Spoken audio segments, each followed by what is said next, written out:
Olá, bem-vindas e bem-vindos, um bom dia a todos vocês. Eu sou Denise Barbosa e estamos aqui apresentando mais um episódio do McKinsey Talks. Aqui vamos compartilhar ao vivo perspectivas, fatos e análises relevantes para as nossas empresas nesse momento que é tão complexo. Na sessão de hoje teremos interpretação simultânea. Então, na barra do Zoom, há um ícone chamado Interpretation. Ao clicar nele, você poderá escolher se deseja ouvir a sessão em português ou em inglês. Hoje vamos conversar com Tim Koller e João Guillaumon sobre perspectivas de fusões e aquisições após a crise do Covid-19 no mundo e no Brasil. Vamos discutir sobre lições aprendidas em outras crises, a relevância de M&A para a criação de valor das organizações, além de ações práticas que os líderes brasileiros devem considerar ao avaliar novas oportunidades. Timothy Koller é sócio da McKinsey em Stamford, com 33 anos de experiência, aconselhando clientes em tópicos de criação de valor, estratégia corporativa, mercados de capital, M&A e planejamento e alocação de recursos, além de líder e membro fundador da prática de estratégia e finanças corporativas. Ele é também autor principal do livro Valuation, Measuring and Managing the Value of Companies, que já vendeu mais de 800 mil cópias em todo o mundo.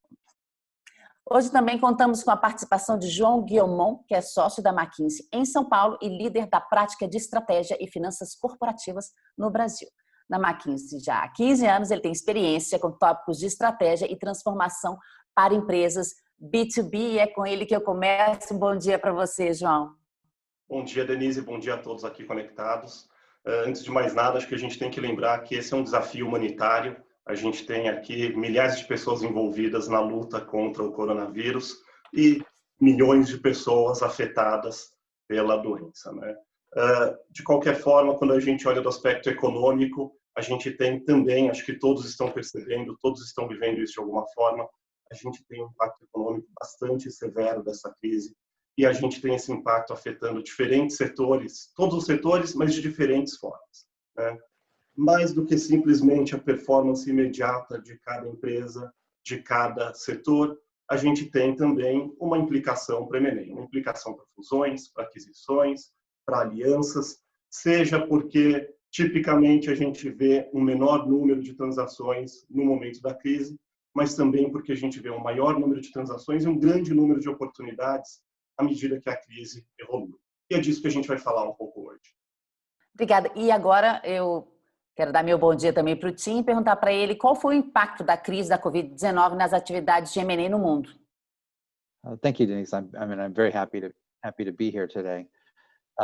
Not surprisingly, the COVID-19 crisis has reduced M&A activity by a substantial amount. Most estimates 30 to 40%, depending upon how you measure it, both in the US and globally.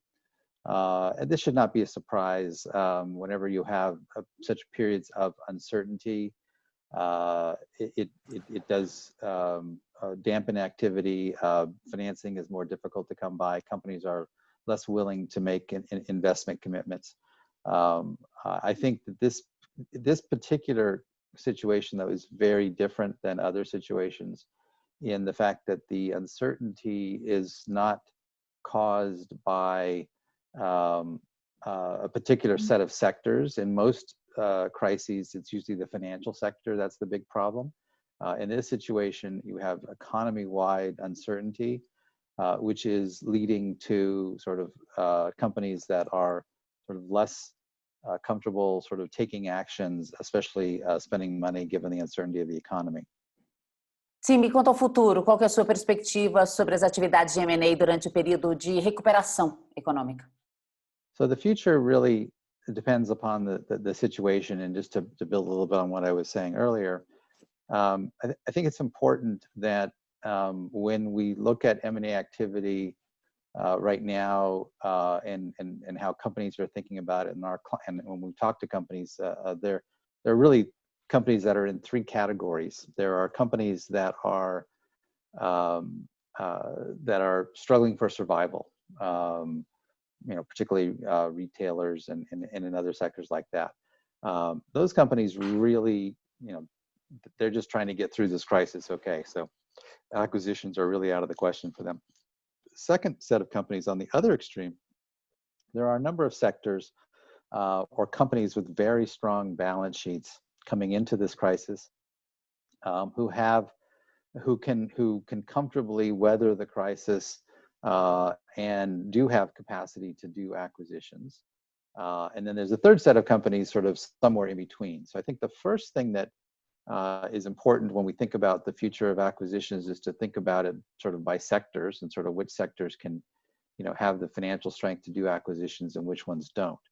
And what we do see is that in those sectors where there is financial capacity in the tech sector, in some of the healthcare sectors, we do see companies are out there looking for acquisitions. So the activity will remain low because of the sectors where M&A activity is just virtually impossible. But there is sort of activity or companies that are looking to do acquisitions in other in the sectors that still are generating reasonable cash flows and have strong balance sheets. What we found in the past, and we're starting to see a little bit at this time as well, is that one of the reasons for the big decline in M&A activity, not initially, but after the first sort of initial shock, if you will, is that while there are stronger companies that are looking for acquisition candidates, and in fact, we've done research which showed that now is a good time to do acquisitions if you can afford them. So it's something that is considering. It's always good to buy it in a difficult time, or buy companies that are struggling because you can get them for a better price, and price is a big factor in the valuation of companies, or in the impact of acquisitions. But what matters, what makes acquisitions difficult right now, though, is that unless a company is really struggling and needs to sell, they are often reluctant to sell. We have this bias as individuals and as decision makers, where if we saw that our share price was 100 a year ago and now it's only 80, we're reluctant to sell at that lower price. So as we found in past crises, we're already starting to see this in the current crises, where there are companies that are looking to do acquisitions, but there are plenty of potential targets who are not willing to sell at the current level of prices. And that's what will sort of prolong sort of the decline in M&A activity, is the lack of companies willing to sell, except for those that have to sell.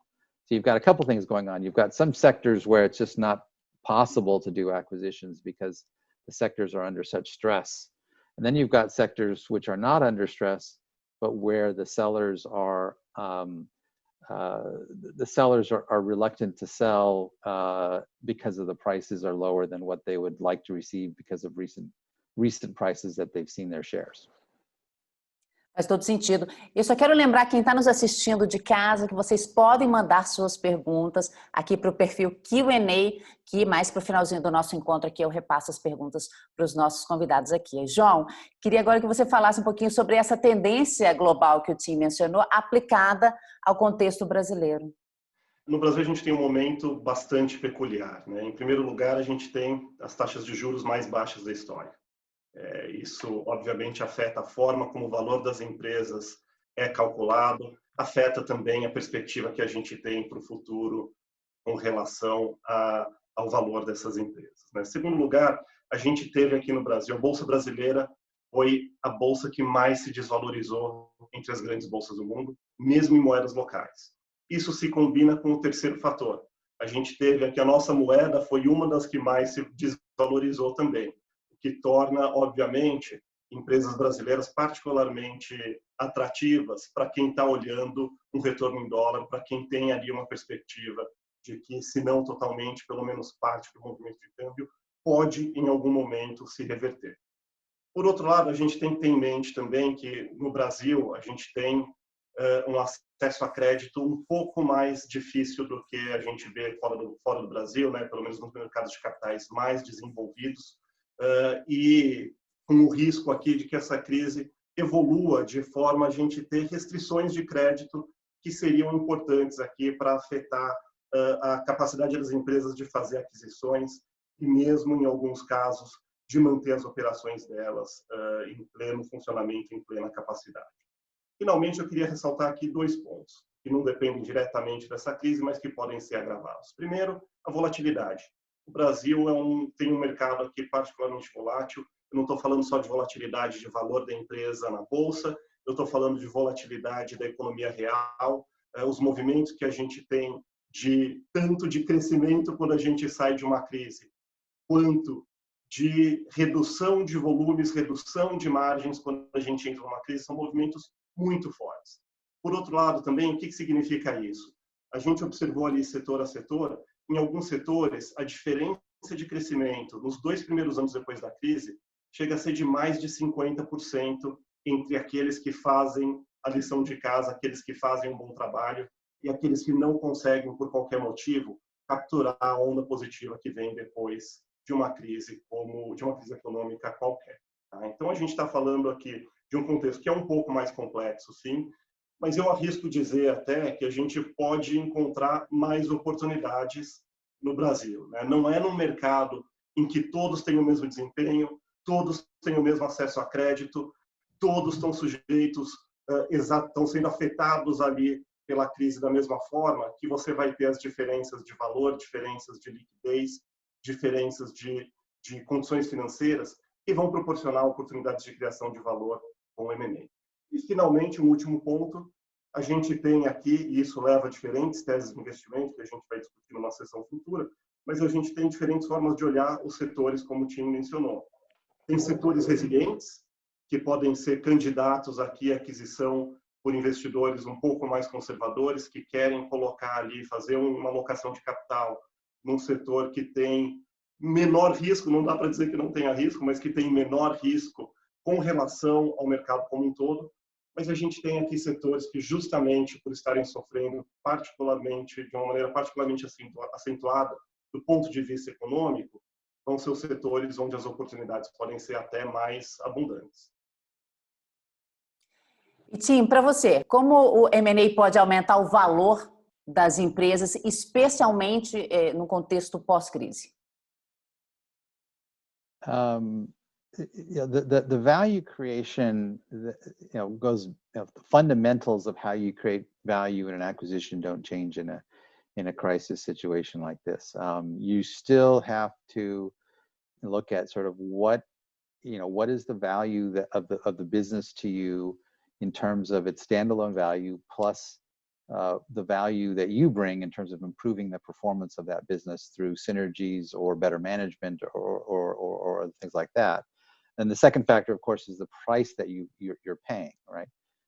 So in a crisis situation like this, the opportunity is often to find businesses which perhaps those that are struggling and need to sell, you can often get a lower price. And we've seen in the past that some of the most value creating acquisitions are those that are done when there aren't multiple bidders, when one company is in the best position to buy it, either because of other companies are uncertain, or that company is struggling and they're the most logical buyer. So one of the things to do to create value is to find those businesses where you in particular are sort of the best buyer of that business. That is critical. Secondly, of course, finding companies that are weaker. Third is, this is not an opportunity to just go out and buy whatever you can find that's cheap. One of the things that our research has shown over and over is that you still have to create value with the acquisitions. So the acquisitions that you're looking at still have to fit into your corporate strategy. So if you don't have a clear corporate strategy, and how do acquisitions fit into that, you have an opportunity now to get that done very quickly. because ultimately you want to be out there looking for targets. You don't want to necessarily just be waiting for bankers to bring you companies that are up for sale. If the bankers are bringing you companies that are up for sale, oftentimes, they're going after lots of potential buyers, trying to create a bidding war. Those are going to be the most difficult ones to create value from. That doesn't mean you shouldn't do them, but you have to sort of have something special to bring, some unique benefits that other people don't have. You're better off if you can be proactive, and this is where your corporate development team should be sort of in action right now, sort of taking their list of candidates that fit into your strategy, and making contacts with them, understanding how those businesses are doing, seeing if you can help those businesses. And by the way, even if you can't do an acquisition right now, working with some of those companies that you may be able to acquire later on can be a good thing, because if you can develop a good relationship with them, that will often benefit your ability to acquire them perhaps later on as well. So now is the time to get out there and to be, one, crystallizing your strategy and how acquisitions fit into that strategy. And secondly, working on the target companies, making sure you have a clear target list, working on the target list, et cetera. The opportunity maybe is to accelerate those which come to the top of your target list and which are struggling. That's what's different about this environment. But otherwise, it is the same. And when we talk to executives and when we talk to investors, everyone sort of universally agrees you should have what you might call a through cycle mindset if you can, right? You should be focusing on, is this an acquisition that I would want to do anyway? Is this an acquisition that will help me over the longer term? So you have to go back to the fundamental principles of how I create value from acquisitions, and see whether or not some of those opportunities may be accelerated right now. But you don't want to just jump at the opportunity to make acquisitions that you're not sure how you're going to integrate or how they fit into your corporate strategy. Como é que os líderes podem identificar oportunidades de M&A no meio de período tão turbulento como esse que a gente está vivendo agora? Leaders of companies have a difficult challenge right now, because they are not only, acquisitions is only one of the things, if they have the financial strength to do it, that they should be looking at, right? So they do have to be obviously focusing on, first and foremost, the safety of their employees and their customers and suppliers. They do have to be focusing on having plans as to how they're going to recover as the economy begins to recover. They do have to be thinking about the health of their customers and suppliers, because they'll be able to come back faster. They do have to think about what can they do strategically in terms of product development, changes in customer service, et cetera, that can give them a leg up as they come out of this recession. So leaders have a large list of things they have to be focusing on right now, in addition to acquisitions. And so I don't want people to think that they can, that they should focus too much on acquisitions. And that's why it's important at a time like this, where leaders' time is so valuable, is to have various teams that are working on different parts of the future of the company, right? So you might have a team that's working on the immediate needs of the business. You might have what we sometimes refer to as a plan ahead team, which is thinking about the recovery and how you're going to recover under different scenarios. And then finally, now's a good time to have an M&A team as well, looking for opportunities for various types of investments or other connections with ways of working with companies that might be targets to sort of develop those relationships and look after that. So, the leaders themselves have to be very careful about how they use their time. You need to make sure that you've got a strong development team that is empowered to go out and be very systematic about sort of figuring out what the best targets are. You don't necessarily, as the CEO, want to be spending a lot of time listening to M&A pitches from banks that aren't yet screened by your development team, for example, because your time is so valuable. So you really need to rely on your development team to screen the potential targets and bring to you those which are most promising and really which warrant your time at this point, and where you may actually need to, as the leader of the company, may need to spend time with the leader of the target company and other things like that. But you have to sort of do it with pinpoint precision because your time is so valuable. So it's really important at this point in time to have a team that is supporting you, that's bringing you only those things which are high likelihood and which are really going to contribute to the strategy, so that your time is optimized on those transactions which will create the most value and most likely to happen. Sim, mas você como especialista, com 33 anos de experiência, aconselhando clientes em criação de valor e transações M&A, pela sua experiência mesmo, o que os investidores estão avaliando para solucionar, para selecionar potenciais empresas para M&A? We've spent a lot of time talking to investors over the years and understanding how they think about acquisitions. We recently did a round of interviews with very sophisticated long-term investors to understand their views on how companies should react to the crisis, everything from what should they prioritize and how should they communicate with investors and those kinds of things. And we did talk about M&A. And the key message coming from investors is you have to have a very clear and concrete explanation of why this particular acquisition supports your strategy and how you're going to create value from this acquisition, right? It can't be something vague like this business is growing faster, or we want to get into this market, et cetera. It has to be something fairly specific. It has to be, this is our strategy is to go into this particular market segment where we have some skills, but not everything.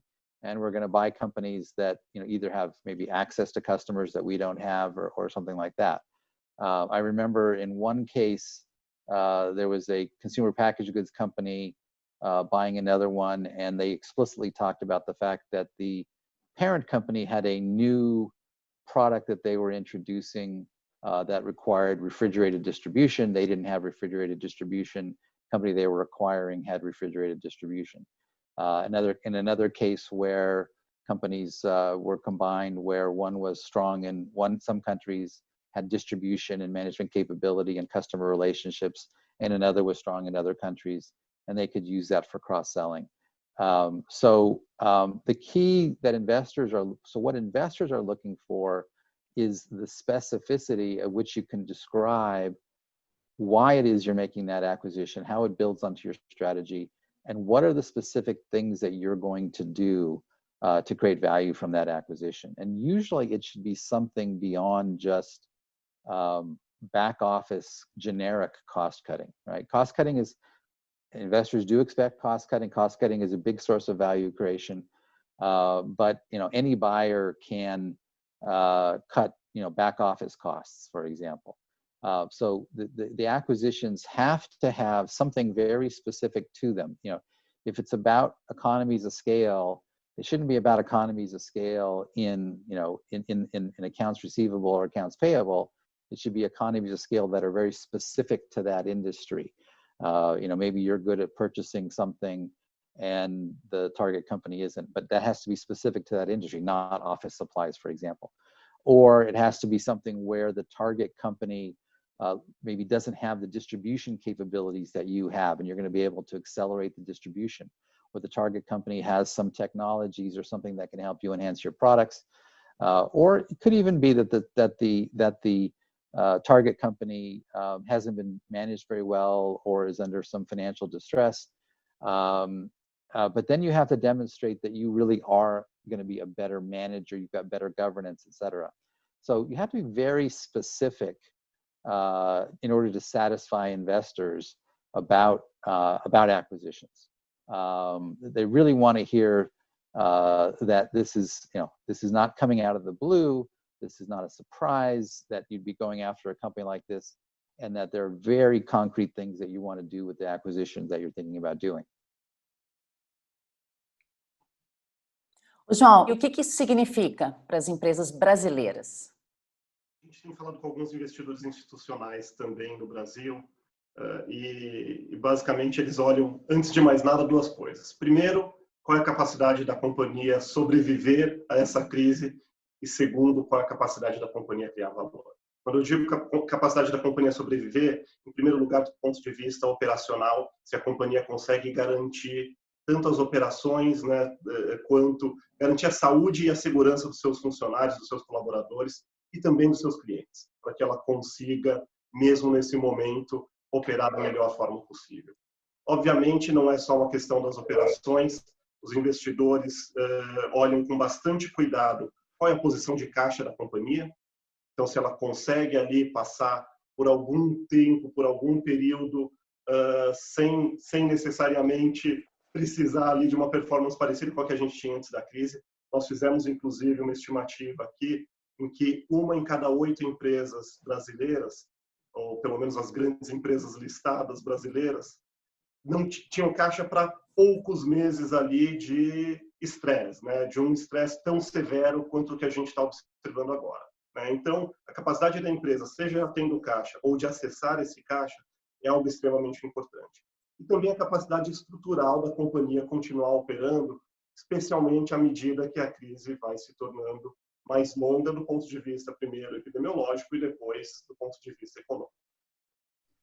A capacidade da empresa criar valor passa aqui pela posição que ela tem estrutural, né, de ou manter o seu negócio com o nível de performance anterior, uma resiliência que ela tenha, ou mesmo de reagir a essa crise e criar mais valor do que os seus competidores.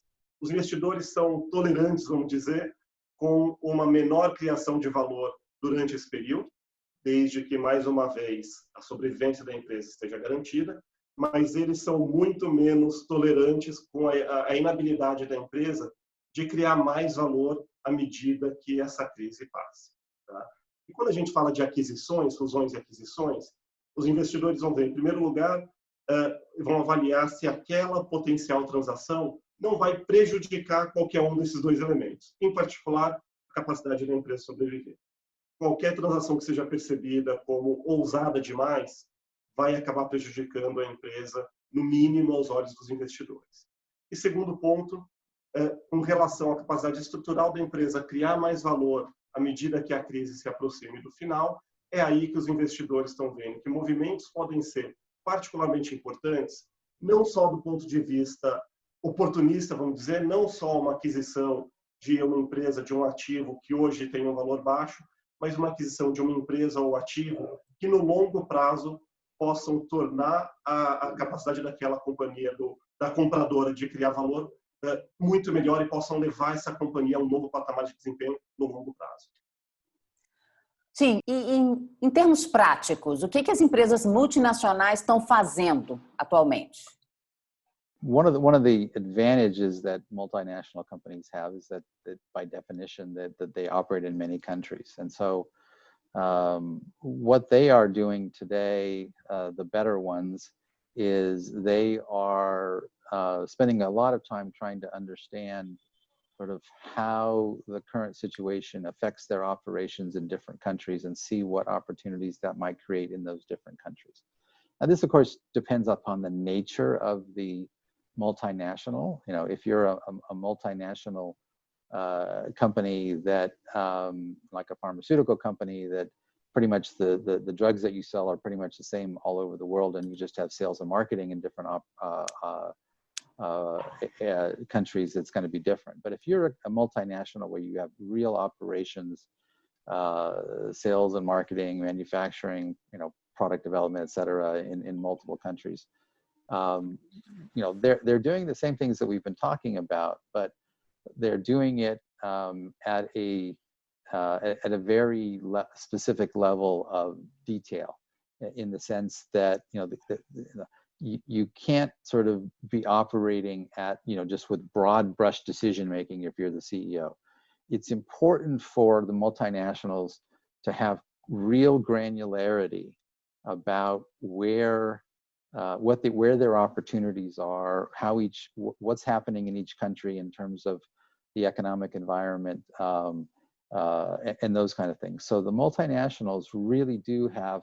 This is really a situation where the CEO and the other corporate leaders really have to sort of get into the details, if you will, and understand decisions that are being made or how to influence decisions at a fairly micro level, because each market is affected so differently right now, and the opportunities for acquisitions are going to be different, whether it's an opportunity for by country or by part of the business. And so the better multinationals right now are putting more time into being more granular in the way that they make decisions, right? They're looking for opportunities, but they're going to be more granular. Now, there are some multinationals who are, looking for bigger deals, and maybe transformational deals at this time.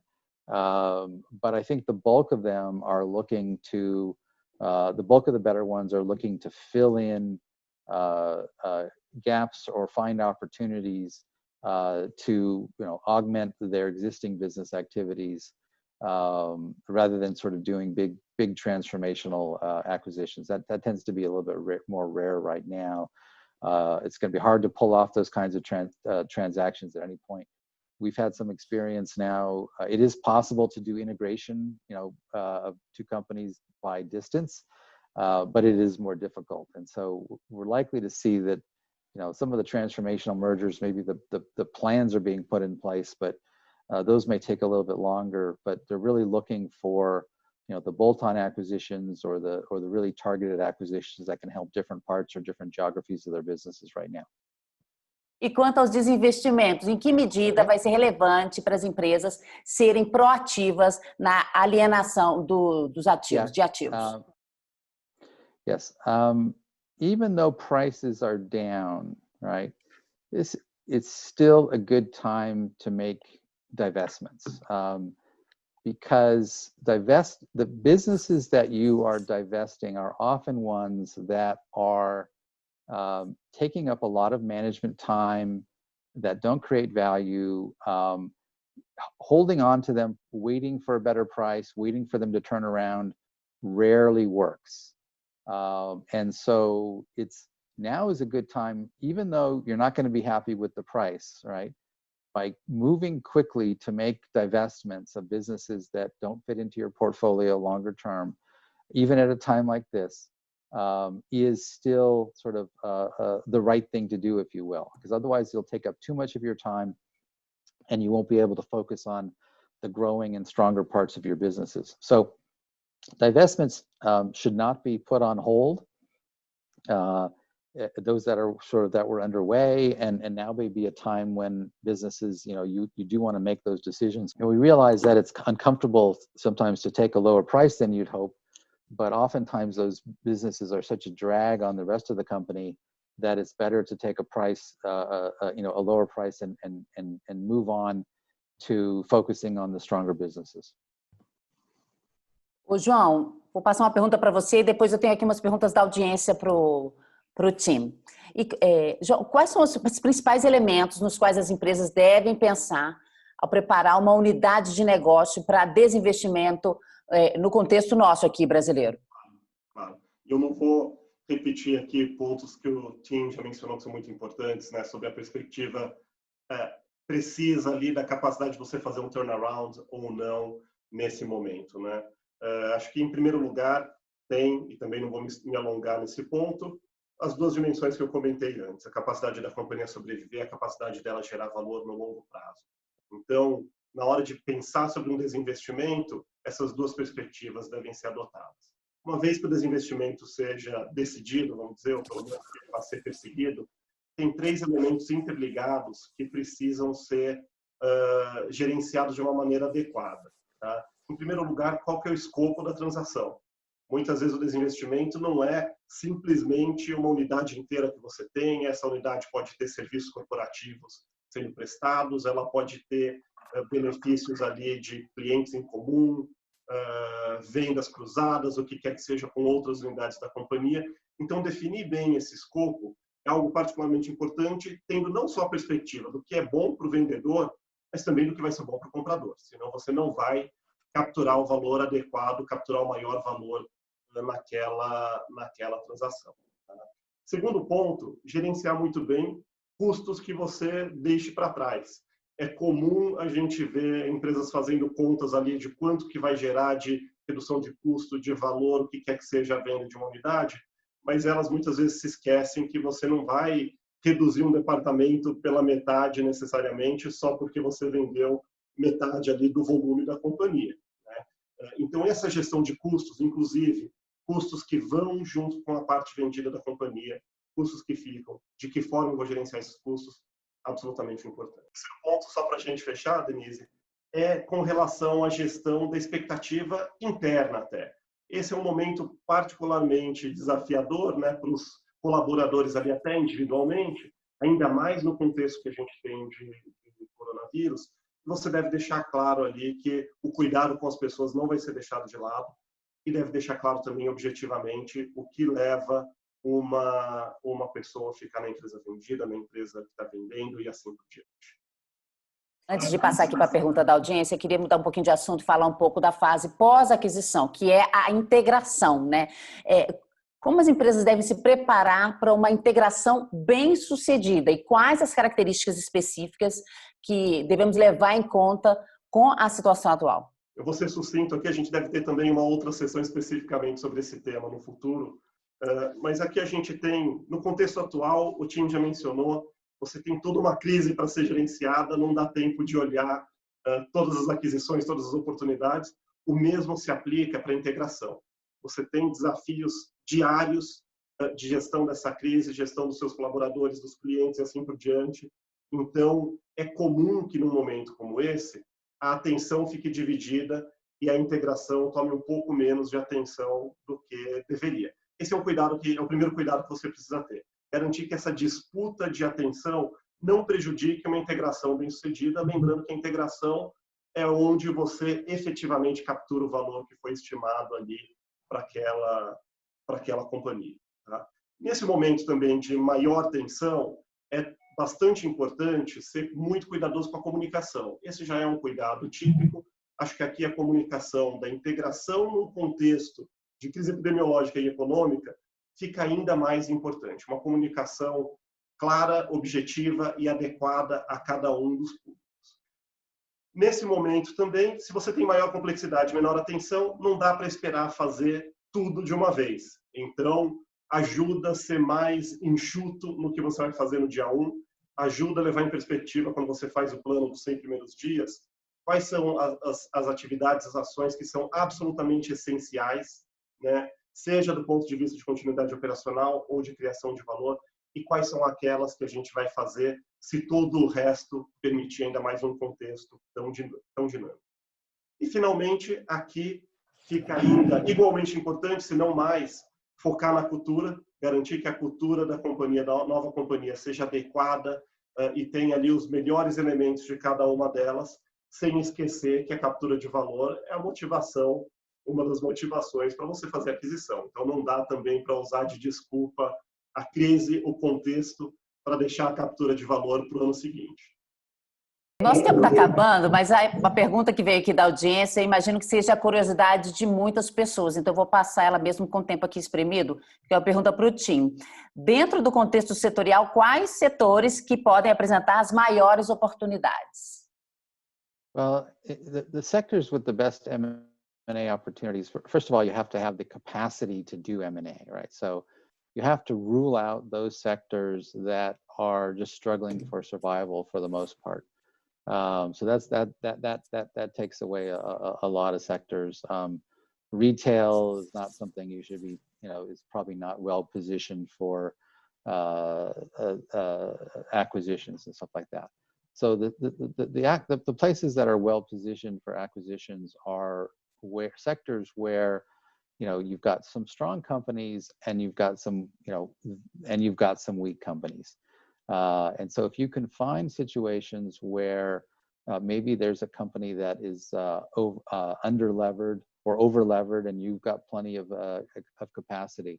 But it varies a lot. I was working in one country where one of the retailers is doing very well and they are looking for acquisitions, right? In other cases, pharmaceutical businesses still, are looking for acquisitions because they're still looking to build out their pipelines and the pace of research continues on. Tech companies, are always looking for new ideas, et cetera, to get into, to sort of fill out their portfolios and to strengthen their businesses. So, the strong sectors, tech, pharma, medical devices will continue to be places where you'd expect to see acquisitions. The industrial sectors are a little bit more difficult to think about. And there, if you're thinking about chemicals or if you're thinking about different kind of metals and mining and those kinds of things, there the opportunities maybe occur more because of the weakness. There may be companies out there that are weak right now in terms of their financial situation, and they may be forced to sell, or maybe there would be a lot of pressure on them to sell because they may not survive the crisis. So if you're in one of those sectors, you might be looking for some of the weaker companies that could fit into your portfolio effectively. So the logic and the strength of the sectors will vary quite a bit. Depending upon the circumstances. In consumer packaged goods, for example, a lot of those companies are doing very well right now, depending upon what sectors they're in. They're in a strong position to do acquisitions, but some of the newer startup companies may be doing just fine, and so they're not going to be willing to sell at these higher prices. So, you either have to have a situation where the sector is strong throughout the crisis and can continue to fill in their portfolio, or a sector where you've got some strong companies and some companies that are threatened, where the strong companies can take advantage of the situation. Olha, queria agradecer muito aqui a presença do João e do time, queria agradecer por essa ótima discussão, pelos aprendizados que vocês compartilharam conosco sobre o universo de M&A. Gostaria de agradecer também a vocês que assistiram a mais esse McKinsey Talks e participaram efetivamente, enviando perguntas para os nossos convidados. Desculpa que o tempo acabou ficando aqui meio apertado, mas esse é o primeiro evento virtual sobre M&A de uma série de 4 eventos que vão acontecer nas próximas semanas. Então, quem tiver interesse em aprofundar outros aspectos nesse tema, está convidado aqui para as nossas próximas sessões. A próxima sessão do McKinsey Talks vai ser no dia 5 de junho, às 8h30, com o tema O Futuro do Trabalho Remoto. Entrevista com o Guilherme Santana, que é sócio-diretor de Gente e Gestão da XP, Inc. Participação da Andrea Vaslander, que é líder regional de pessoas na McKinsey para a América Latina, e da Fernanda Maiol, que é sócia da McKinsey no Rio de Janeiro. Para você de casa conhecer a agenda completa do McKinsey Talks, acesse mckinseytalks.com.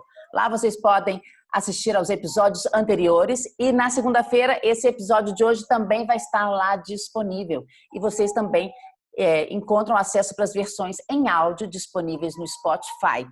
Então, para a turma que gosta de podcast, está convidada também a estar aqui pertinho da gente nessa outra modalidade. Então, agradeço a todos vocês. Até a semana que vem e um ótimo fim de semana a todos. Tchau, tchau.